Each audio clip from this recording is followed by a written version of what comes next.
need to talk and think about. Here now is Jennifer Graziano and Time to Talk.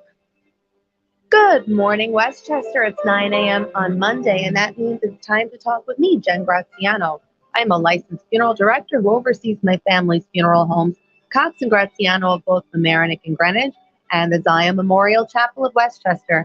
Every Monday, I come to you discussing important topics and sensitive matters that all of us need to pause and reflect upon at some point, and through this show, I hope to provide a platform to do so. If you're joining us on air this morning on 1460 WVOX, a Whitney Global Media Station, we will take questions, comments, and calls to 914-636-0110. Good morning to a full control room back there. And good morning, Facebook Live viewers. We are streaming live on Facebook and YouTube thanks to none other than Tim Judge. Check him out at GreenwichLocal.com, and great to see you behind the camera. So a bit of nepotism this morning because I asked one of my best friends to come on the air with me. She's a repeat guest, and I am so happy to have her because if anyone needs Monday motivation, you are in the right spot. My good friend, Jeanine Colavito, the founder of Letter from Christ. She is not just a professional corporate coach, but she's also a Christian life coach, which she's going to explain to us exactly what that is. But more importantly, how many of us are in the mindset right now of New Year's resolutions? We are about to close a year, start another year. And I don't know about any of you out there listening or watching, but I personally have learned a lot about, or am learning a lot about starting over. And Jeanine has been a big help to me. So I am happy to share the gift of Jeanine with all of you. Welcome. Thank you. Thank you so much for having me. And thank you to everyone listening, WVOX and Facebook Live. I'm excited to be here. So aside from the fact that I filled in a favor, I said come on the air. I had a really, so this is my last live show of the year. So we'll come back in 2023. And we're talking today about transformation, about change, about starting over, about how it's never too late to do that. And so much. So let's just get started. I want to talk first quickly about Letter from Christ. And I want you to explain to our listeners and viewers what exactly that is, where they can find you, because I guarantee folks, this is something that you should tune into daily. It's unparalleled inspiration. So talk a bit about what it is and how you got there. Wonderful. Well, Letter from Christ is a platform.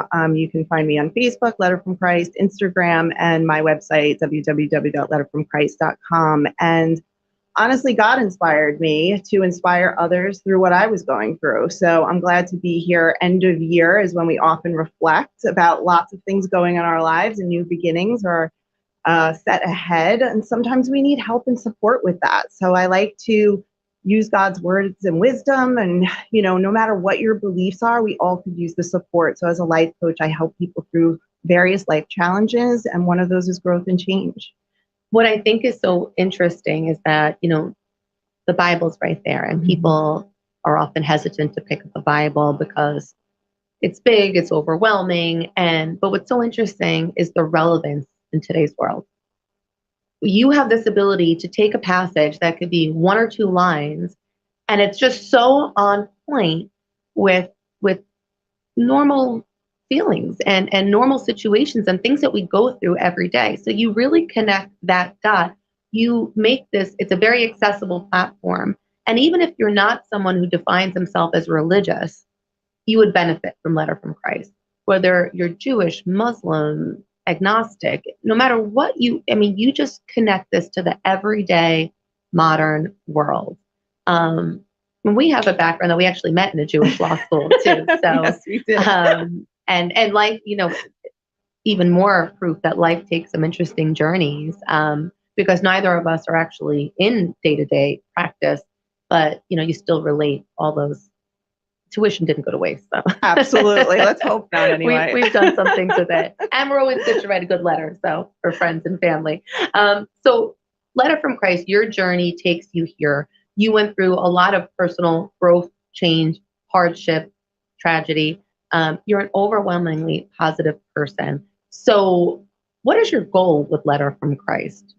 My goal is to help people, to encourage people. And I often find that that happens through your own struggles and I am not perfect by any means. And I ask God to use my own struggles, being in that bottom of the pit, we've all been there before in so many ways. So how can I use that for good? I just did a video on finding the opportunity in everything. And that's really challenging to do depending on where your mindset is. And it's all about mindset and having faith, no matter what that faith is, and to really believe in that, to help use those experiences to inspire others is my goal. So you kind of left the legal world to go into the corporate coaching world, which is really, an HR related type industry. Yeah. But through that, helping people grow and develop professionally, you spun off to do that personally. Mm-hmm. And you are now life coaching. So as a life coach, do you see people going through growth and changes later in life? I see people going through growth and change at every stage of life. When you think about it, we're born, we have no choice but to grow and change, and it just looks different as we go, and no one's path is the same. And so I do find a lot of growth and change right now, especially with all of my girlfriends, everyone's getting together, and sometimes change feels really good, and sometimes it feels not so good, really terrible, and sometimes it's uncomfortable, but as long as we are living and breathing, we have the opportunity to grow and change. I use the word opportunity on purpose because many don't feel that it always is an opportunity. It's very true. I mean, to transform tragedy, to transform, if you're starting from the premise that there has to be a lesson in everything, it does put you at a different vantage point. And it's a struggle, and I struggle with that because so many people get stuck in why is this happening? And and I even think my line of work, lends to that thinking, how could this happen? Why could this happen? But when you start from the premise that there's a lesson here, there's something I need to take from this, it launches you to make those changes. Along those lines, growth and change more often than not, do you find it to be a choice or something that life chooses for you or puts on you? Yeah. I don't think people would readily just change on their own. It depends. We change jobs, we change circumstances, homes even, things like that. It's about the emotion you attach to change as to how you're defining change. So if you're putting a negative emotion that change is bad, it might feel bad, but change happens all the time. And it's about sometimes things that we want. You might feel stuck. So I help as a life coach people think about what's next for me. I feel stuck. What do I want to do? Okay, what are your goals? How can we get there to initiate change? But then sometimes we're feeling stuck and we're not making that push ourselves. So God will come in and give us a little push in the direction that we probably should be headed in order to do that. And that's uncomfortable. Even in this realm that you're in now with life coaching, you're even evolving and changing. Oh, yeah. You're tapping into skills that, and it all comes back to this is all inside of us and this is all here. Yeah. But intuition, tapping into your own intuition, channeling energy, the presence of spirit and spirituality. How are growth and change impacted when you have this open mind and this mindfulness that there's something larger going on here? There's something else that's working here. Kind of like surrender and knowing that we're kind of just here, but there's a bigger plan above us. Yeah, well, it is taking me my whole life to get here to figure out how to try to do this well. Because when things happen, my mindset just takes me to the why and wallowing and in the past, and I can't change this. I don't want this. And so all of that energy is fear and doubt or jealousy or envy or why am I here or failure and not meeting expectations. I always like to refer to this phrase that I've heard that if you're frowning in the mirror, you expect it to smile back at you. And that's somebody told me this, but I've heard this before. So if we really want the mirror to reflect back to us a smile, how can we get in that state? And for me, when things go south, and they do, and I'm a little bit there now, what is the opportunity? What is the lesson? What can I take from this, even though it's bad? And I'm not saying don't acknowledge the bad, because you should lean into your feelings. Jesus wept.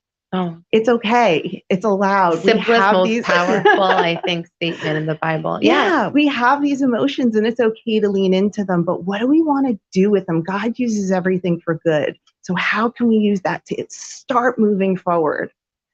You know, you think when you're younger, you look back and you think of your 20s and it's laughable. Like you thought you knew everything, you thought you had your life planned out. So this is going to happen, this is going to happen, this is going to happen. And then 40 hits and you're like, okay, none of that happened. But I think that's, and because of that, I think for me now, I realize I don't know what the rest of 40s will look like. I don't know what 50s will look like, 60s. And I think the benefit in that is to stop.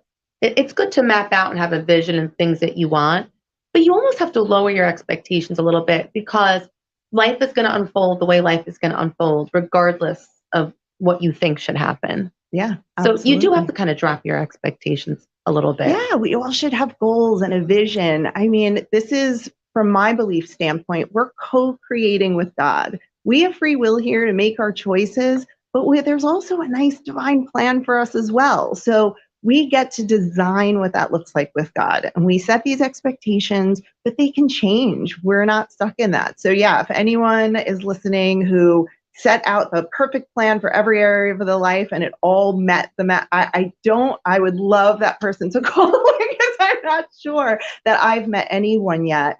So if you're a person that your expectations haven't been met in any area, you're not alone. We have all experienced that.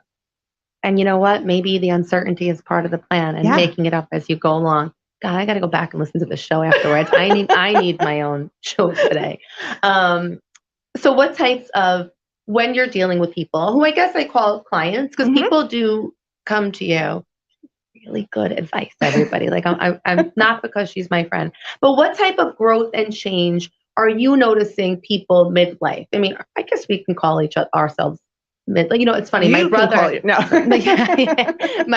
said something the other day. He's like, you know, we're at this age, we're not old and we're not young, and like I was annoyed, but he's right. You know, so I think 40s and 50s. Midlife, or at least, you know, on the cusp of young you coming into more mature and wiser you. We don't say old here, but what type of growth and change do you notice people who are at this stage of their life going through? Do you see mostly career changes?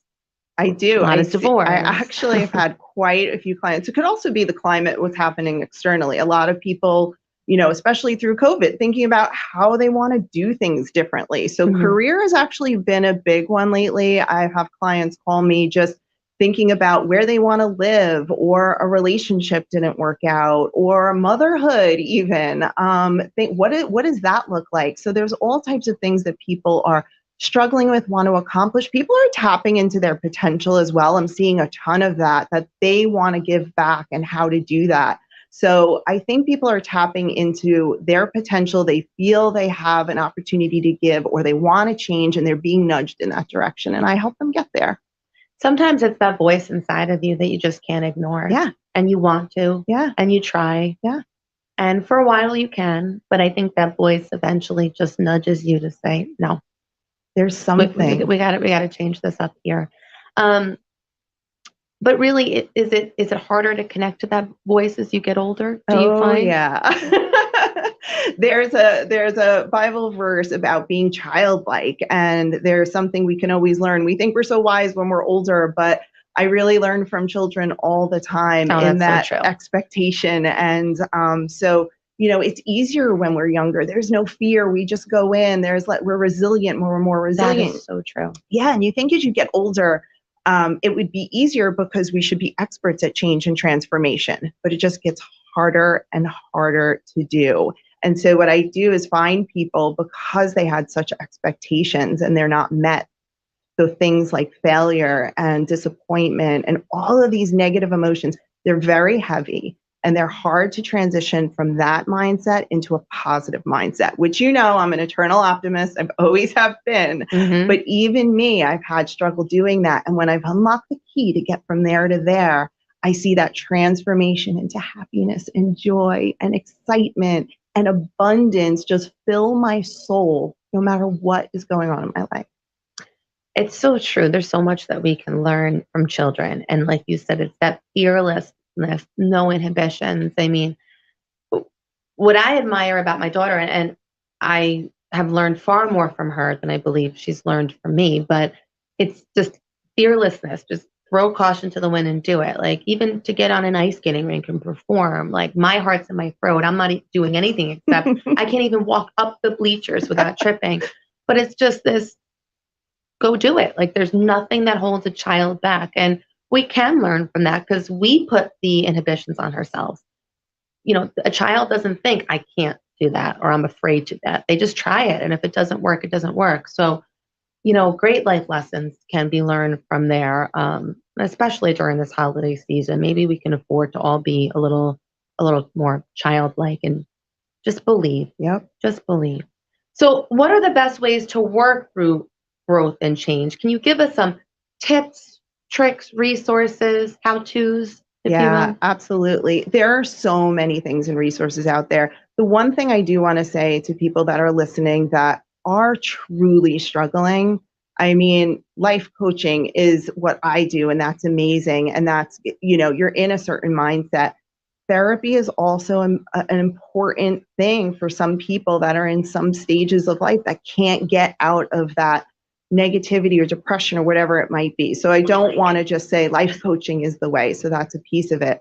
But there's life coaching, meditation. I will just say that all day. 10 minutes a day is all you need. Oh, you know, it's so funny. So many people in my life talk about that. You, of course, my wonderful friend, Monsignor Petrillo. There's so many people that swear by this. How do you, let's just start there. There's so many people who hear that we need to meditate.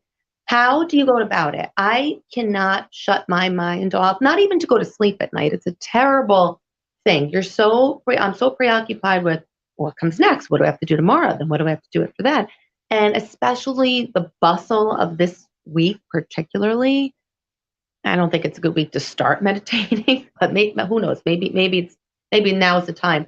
But how do you do it? How do you get into that mindset where you're just in that moment and you're just being? Me, because my brain does not shut off either. So it's taken me a lot of practice, but only 10 minutes a day is what I do. There are tons of different types of meditations. There are guided meditations, which I had to start with, which on YouTube, you could just find anything. A guided meditation, you could do Christian walking meditations where they walk you through just positive affirmations or helping you to think and relax. I'm at the point now where I do more of a quiet meditation. And you can start by doing that. You just want to quiet that noise in your mind as much as possible so you can tap into your higher self and really draw into that. So one of the tricks I use is I started with the Calm app, which is actually good. And just listening to the buzz of the refrigerator and focus on that. Every time a thought comes in, acknowledge it, put that thought on a bus, let it go. I'll get to you later. And then just keep concentrating on an external noise, just quieting your mind.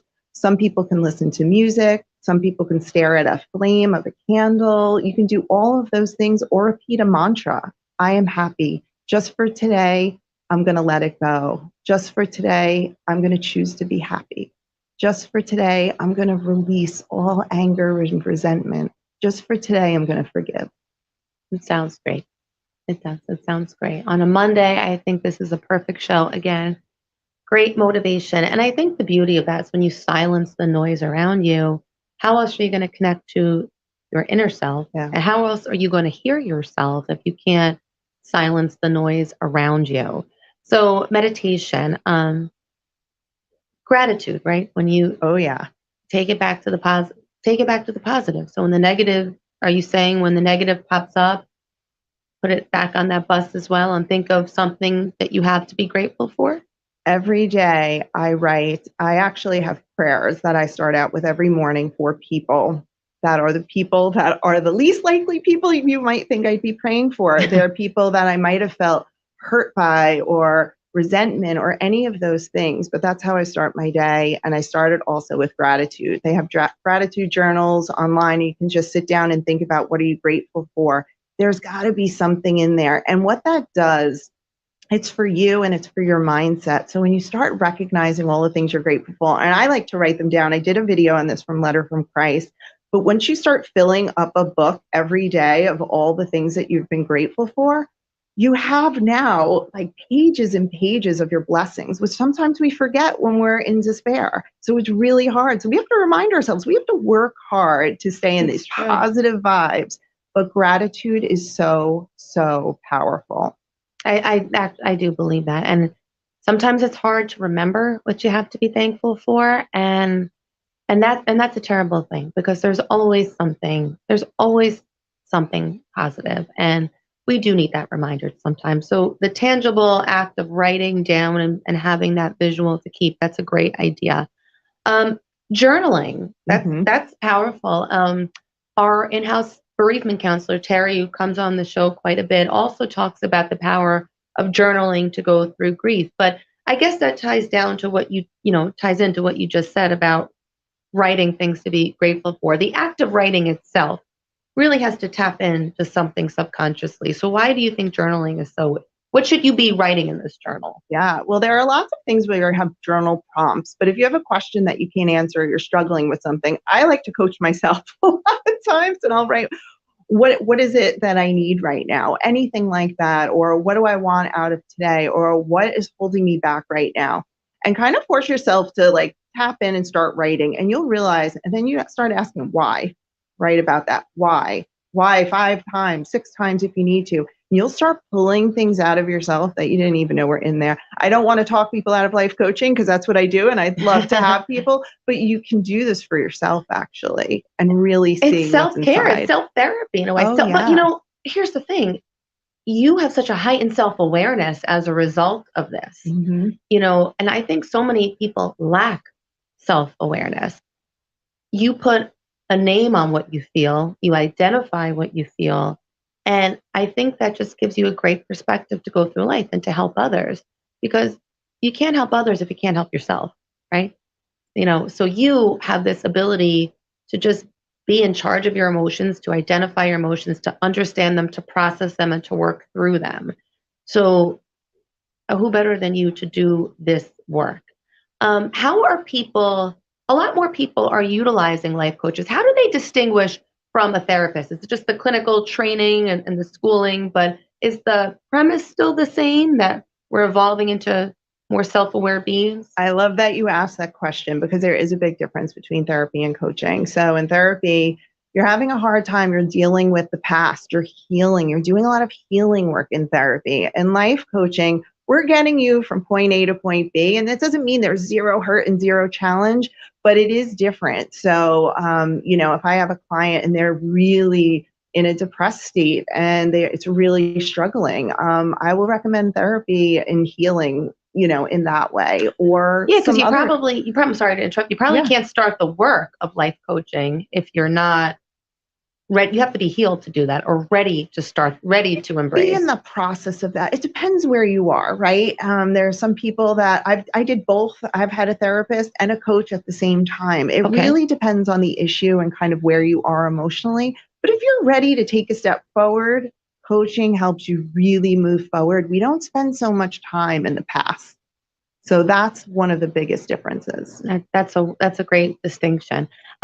I just want to make sure that everyone can find you. So can you give out the social media accounts again, and people can contact you directly for your expertise, and you'll work with people one-on-one to get them from point A to point B in a healthy, more aware state of mind. I love that. This is a great way to start 2023. And I'm not going to be a hypocrite. I'm drawing on her advice more now than ever. How do people find you? You can find me on Instagram and Facebook, Letter from Christ, and also my website, letterfromchrist.com. And you have wonderful videos there. People can go on to past videos, 1 verse a day. And like I said, through COVID, that's, when this really began for you. And it was instrumental. And going through a very challenging time. Then my mom was very sick, and you, like, that quick 10-minute, sometimes even less, inspiration really, really helps. So Letter from Christ, YouTube, Facebook, Instagram, follow Jeanine, message Jeanine. She'll give you information on how she can set up coaching for you. What are your thoughts as we start a new year? What would be, if you had to sum up the best advice you can give somebody as we rip off 2022, not fast enough, and we move on, what would you say? I would always just say, set your intentions. What do you want? Look at it, go for it, believe in it, know that God has your back. You're doing this with God, and it's exciting ride. So I always like to reflect on my year past and set my intentions for the year ahead. And life is your oyster. Be creative, shoot for the stars, whatever you want to do, and then lean into that. So start the year off with that positive energy. It's the most important thing. I mean, we're really in charge to write our own script. Absolutely. When you think about it. And co-authored with the presence of a higher spiritual being. But you are the master of your own destiny. So great, great words of wisdom. Did you ever see yourself as becoming a life coach when we were in law school? I had no idea what I wanted to do. I don't think we would have known what that was. I had no clue. And that's the thing with me. I am personally evolving and changing. Lawyer, corporate America, life coaching, Christian life coaching has evolved my spirituality as well, and getting into energy work. And there's more to come from me. So there's a lot of things in the works now. Oh, you shall be back. You shall be back, my friend. So Jeanine, thank you so much for all the wisdom. Letter from Christ. Please follow it. So I thank you for taking the time to listen as we took the time to talk. I wish everybody a very happy, healthy, and inspired 2023. Make it your year. Thank you for all the support of the show. Thank you for my wonderful family and friends who listen. On behalf of my family, Merry Christmas, Happy Hanukkah, all blessings in 2023. Love to all. Bye-bye.